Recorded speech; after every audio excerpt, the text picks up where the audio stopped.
प्रभाग क्रमांक 3 मधील सदर बाजार भागाचा विकास हा माझा ध्यास आहे असे सांगत भारतीय जनता पार्टीचे अधिकृत उमेदवार चेतन सोळंके यांनी मतदारांच्या मनात थेट घर करणारी भावनिक विनंती व्यक्त केली आहे।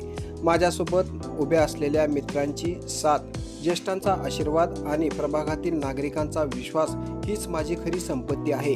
सदर बाजारचे रूपडे बदलण्यासाठी मला एक संधी द्यावी अशा मनापासूनच्या शब्दात त्यांनी मतदारांना साथ घातली।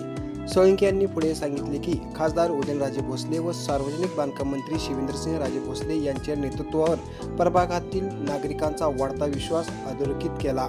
त्यांनी म्हटले, राजांच्या नेतृत्वाखाली सातारा जिल्ह्यात विकासाचे नवीन पर्व सुरू झाले आहे। त्यांच्या नेतृत्वाखाली कमळाला बळ देण्यासाठी आपण एकजुटीने मतदान करावे। आपल्या प्रभागातील प्रत्येक कुटुंब हा माझा परिवार आहे, त्यांचा विकास हेच माझे ध्येय आहे। सदर बाजार परिसरातील चेतन सोळंके यांच्या प्रचाराला चांगला प्रतिसाद मिळत असून युवा, महिला आणि ज्येष्ठ नागरिकांकडून त्यांना वाढता पाठिंबा लाभत आहे। प्रभागातील प्रलंबित असलेले कामे पूर्ण करण्यासाठी व नवीन सुविधा उभारण्यासाठी सोळंके यांचा निर्धार पाहून मतदारांमध्येही नव्या अपेक्षा निर्माण झाल्या आहेत।